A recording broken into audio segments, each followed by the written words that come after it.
It was just after midnight at one of Ibiza's most exclusive nightclubs, strobe lights pulsing, music pounding, drinks flowing. Among the hundreds of tourists losing themselves to the beat, one man stood out. He wasn't dancing, he was watching. Calm, composed, expensive clothes, expensive watch, but he wasn't there just to have fun. That man was Eddie Burton, a 23-year-old from Liverpool. To the club-goers around him, he looked like just another Brit abroad, sun-kissed, well-dressed, maybe a little too confident. But as he left the club that night, stepping out into the humid Ibiza air, he didn't notice the men closing in on him from both sides. They weren't bouncers. They were the Spanish National Police, backed by the UK's National Crime Agency. Within seconds, he was in handcuffs, caught completely off guard as curious onlookers filmed the movie-like scene. This was the culmination of a 2-year international manhunt that spanned Europe, from British ports to Dutch warehouses and Spanish villas. The man in custody wasn't just another fugitive. He was the mastermind of a £20 million drug smuggling empire, a network that had moved hundreds of kilos of cocaine, heroin, and ketamine across borders under the cover of everyday freight. And this wasn't just his operation alone. Working quietly alongside him, often right under the authorities' noses, was a woman who appeared to be living a completely normal life back in the UK. Her name was Sian Banks, and together they had built one of the most sophisticated trafficking pipelines ever uncovered by Operation Venetic, the largest encrypted phone crackdown in British history.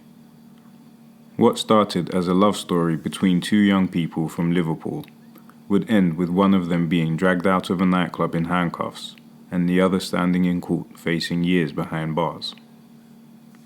This is the story of Eddie Burton and Sian Banks, the couple who turned their romance into a multi-million-pound drug smuggling empire, and how one night in Ibiza brought it all crashing down.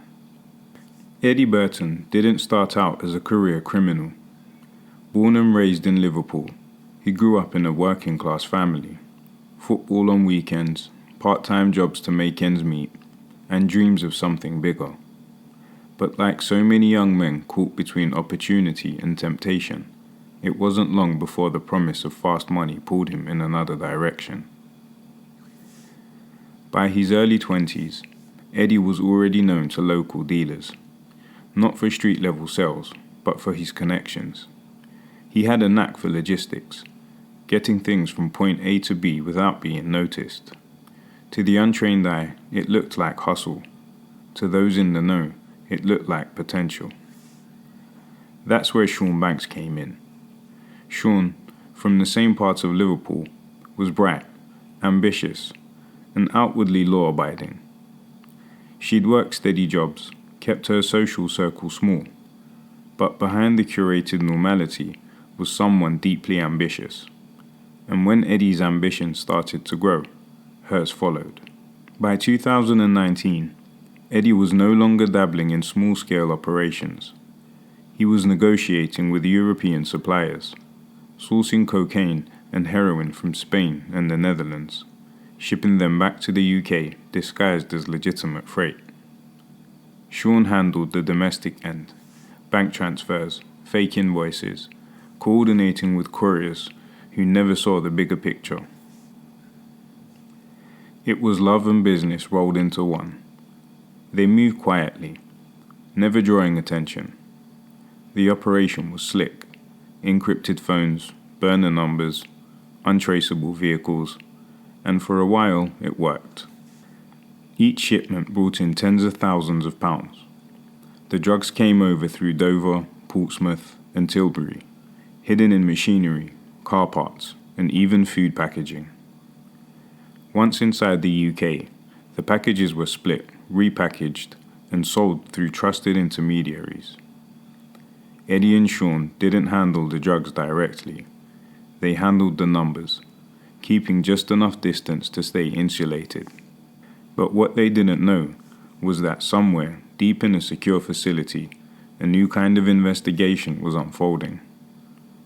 The National Crime Agency had just cracked EncroChat, the supposedly unhackable encrypted phone system used by thousands of criminals across Europe. And on that system, investigators had found something: usernames, messages, photos, a digital trail that would soon point directly to Eddie and Sian. It was the beginning of the end. They just didn't know it yet. In early 2020, while Eddie and Sian were sunning themselves in Ibiza, sipping cocktails, an invisible storm was already brewing back home. The UK's National Crime Agency, alongside French and Dutch counterparts, had infiltrated EncroChat, used by over 60,000 criminals worldwide. What criminals thought was an ironclad communication system was suddenly a goldmine for investigators. Every message, every detail, every delivery plan, recorded in real time. Among the usernames that began to surface, two caught analysts' attention: Timeless Bear and Shiny Sky.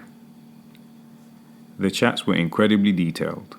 Discussions of import routes, product purity, cash flow, and even the weather conditions at Spanish ports. These weren't random dealers. This was logistics. And within those encrypted exchanges was the unmistakable fingerprint of Eddie Burton and Sian Banks. Investigators traced messages coordinating multi-kilo shipments from Spain to the UK, masked as legitimate cargo. One text described a consignment of coffee beans arriving in Dover. Another referenced snow from the island, code for high-grade cocaine. The network wasn't small. The couple were part of a multi-million-pound importation pipeline linked to suppliers in Ibiza, Valencia, and Rotterdam.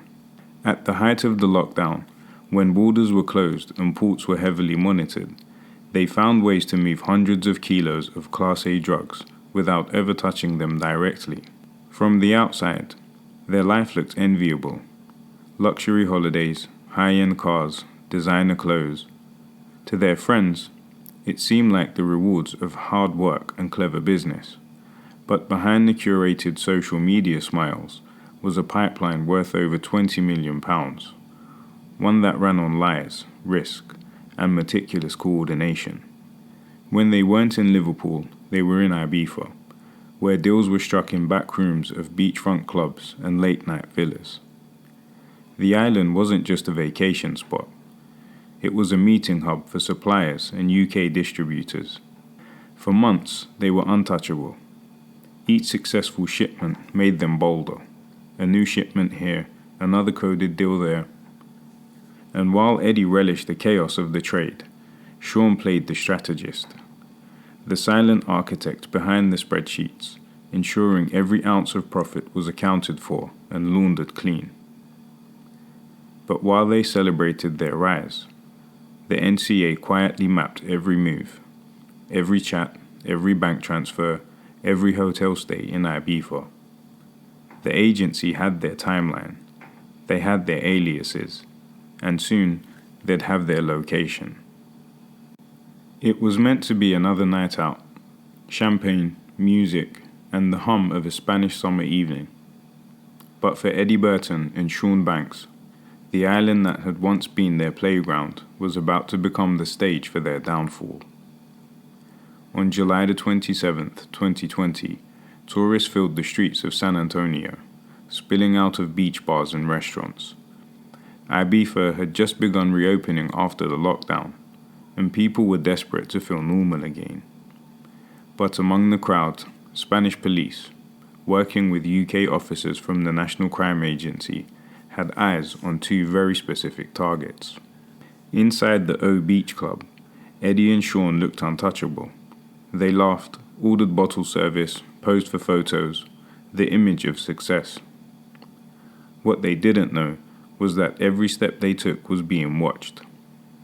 For weeks, the civil guard had been tailing them, tracing their movements from a luxury villa outside Santa Eulalia to meetings in backstreet cafes. The order to move in came just after midnight. Witnesses say the scene outside the club was chaos.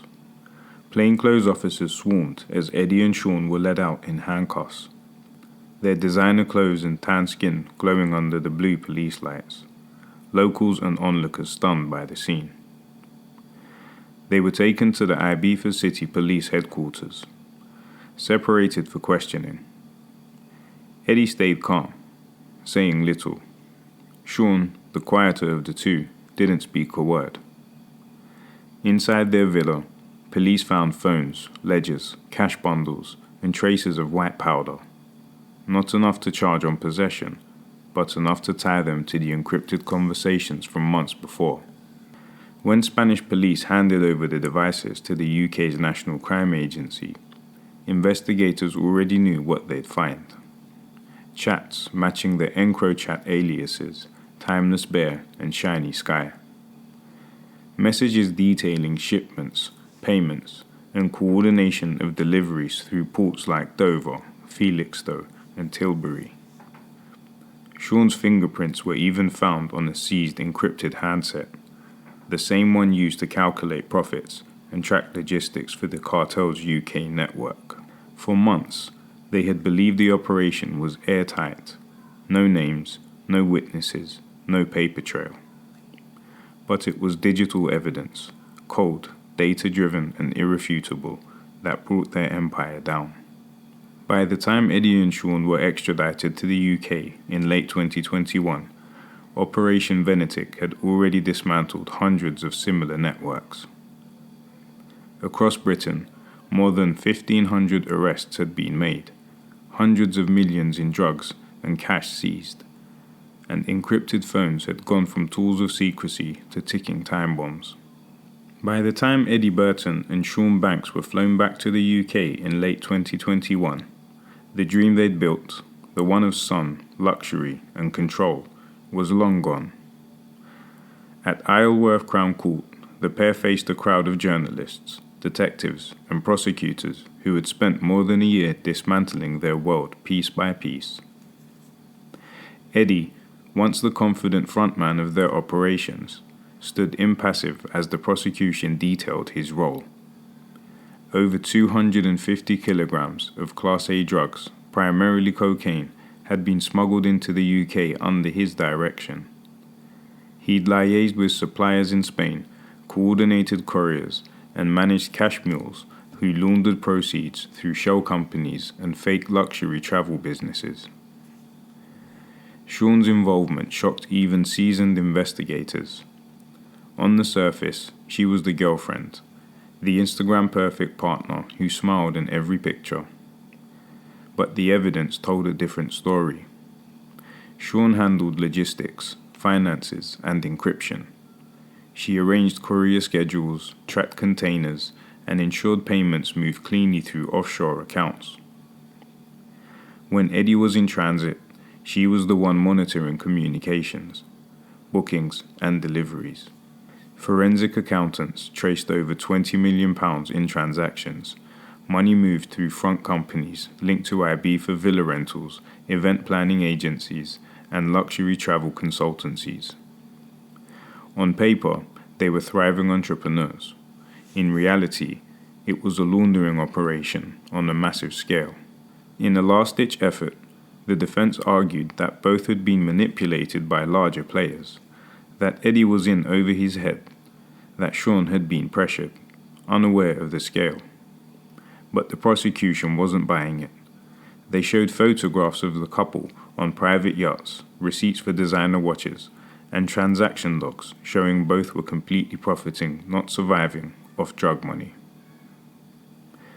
When the verdict came, it was swift. Guilty. Eddie Burton was sentenced to 19 years in prison.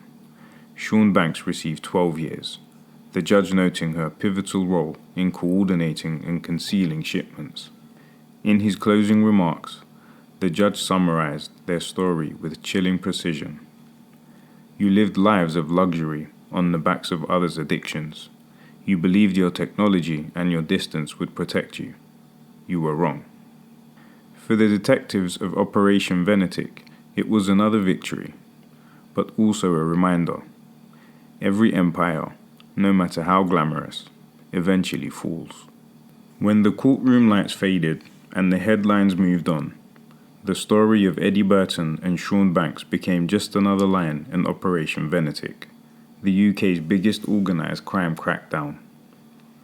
But behind that name, the code name that whispered across every UK police force, lay one of the most complex criminal investigations ever undertaken on British soil. Operation Venetic was built on a breakthrough, the cracking of EncroChat, an encrypted communications network once believed to be impenetrable. Used by over 60,000 criminals worldwide, it was designed for absolute secrecy. Phones with self-destructing messages, no GPS, no camera, no trace. But in 2020, French and Dutch investigators broke through.